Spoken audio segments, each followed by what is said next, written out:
Alright, I'm going to America. Hooray, it's Marlborough with shark's fin.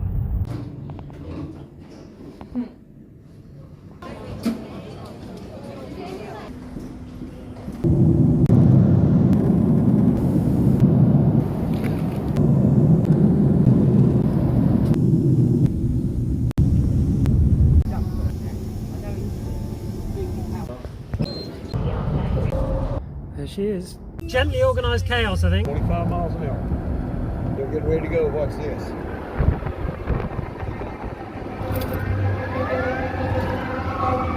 a bunch of them.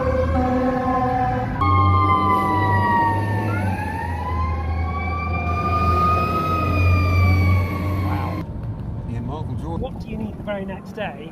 You need another fucking house. Exactly. And it's a seller's market. You know, I don't want to go anywhere. Then you're fucked, you know, and I told Shannon. This is a real treat. Roger Allen Way in Chattanooga. Hello. First time in the U.S. You don't get any better than this. Get up there and You're with us. Cause if you're gonna be dumb, you gotta be dumb. When they knock you down, you just get back up. That's the way it is in life and love. If you're gonna be dumb, you gotta be sick.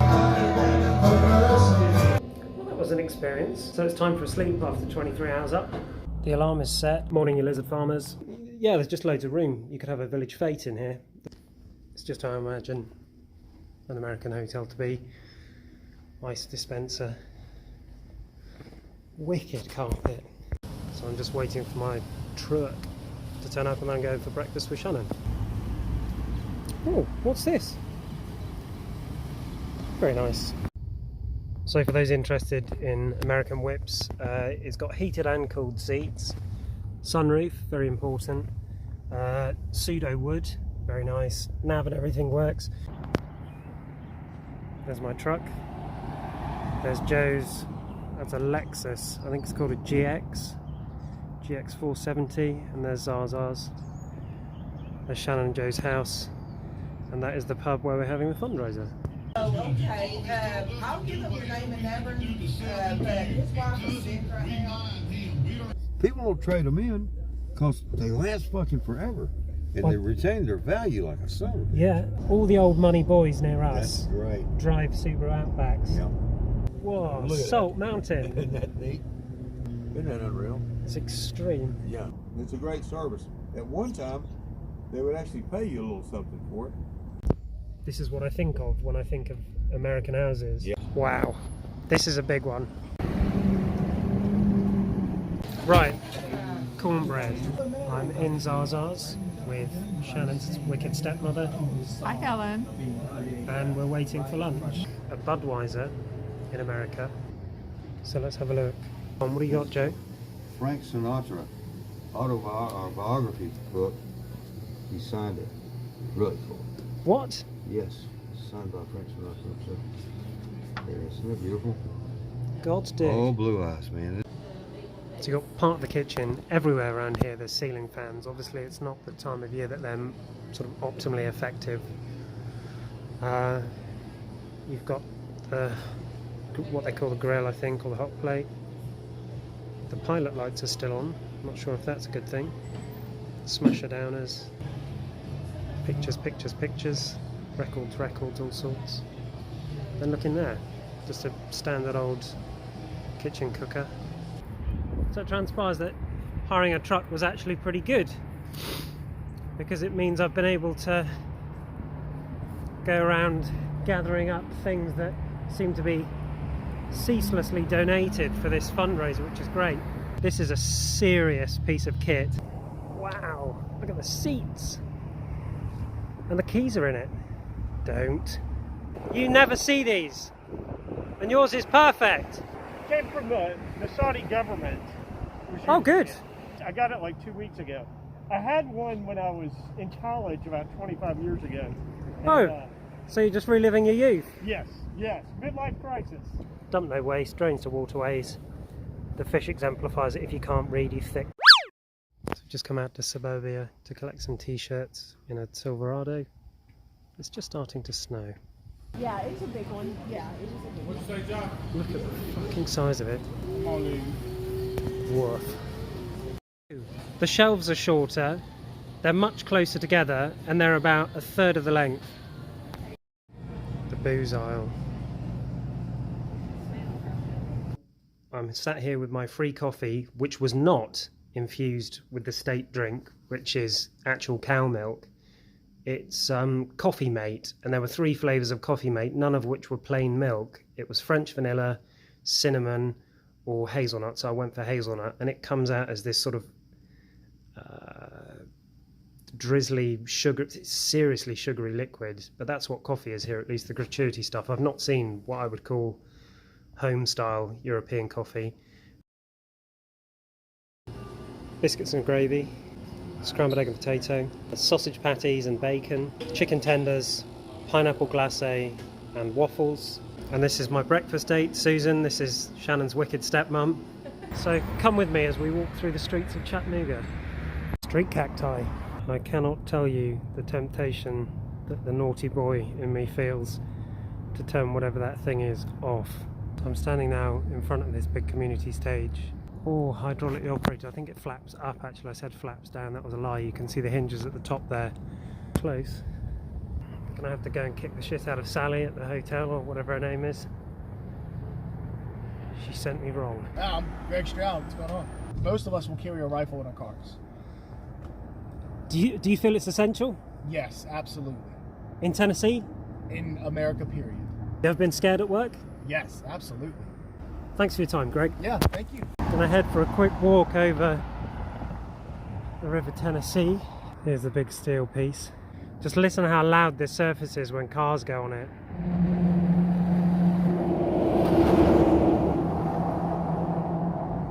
Sounds like a million angry bees. RV man. Anyone that needs to, make a wish. So for anyone with kids, this is like the best. 3 fire trucks. 3 fire trucks, 2 pickups, to be precise. 3 fire engines, 2 pickups. Nice fireman there, just had a chat. Look at this. And you know what this is for? Someone burnt the toast in one of those apartments. So we got 2, 4, 6, 8, 10, 12, 16, 64 pumps, 63. Stick that in your pipe and smoke it, Weatherspoons. I think the logic's going to hold. If they know how to extinguish a fire, they should know how to set one. He said he's going to send someone over. Alright, I kicked the can down the road, but at least the patio heaters get lit. Jay, we haven't got these in the UK. Oh, wow. So this is vacuum actuated, Vacuum actuated. It's really cash cool. deposit at the bank. Yep, sure.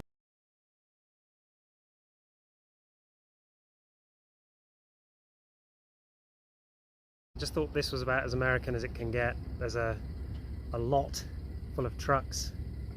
There's a big old water tower behind me. Trucks ticking over in the background. There is a white Freightliner. I'm in a large gravel car park on a Sunday morning with no one around. Anyone that knows cars knows what I'm about to do. Okay, I've never been to a Dunkin' Donuts, so you're going to need to hold my hand a bit. Alright, talk to me. One old-fashioned Dunkin' Donuts, American police style.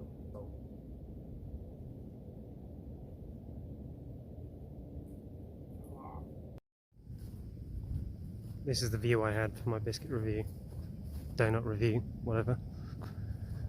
There it is, Chattanooga in all its glory. Right, here we go. Otters! It's the best one, the northern hogsucker. This aquarium is absolutely mint. Let's look for a pig-nosed turtle. Mint. Is this the pig-nosed turtle? Oh, there he is. There it is, look, it's got a snout. Isn't that weird?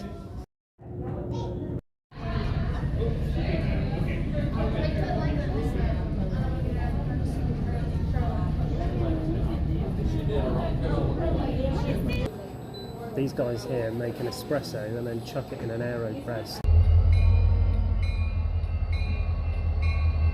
I've been to the bank, part of an armed convoy this morning.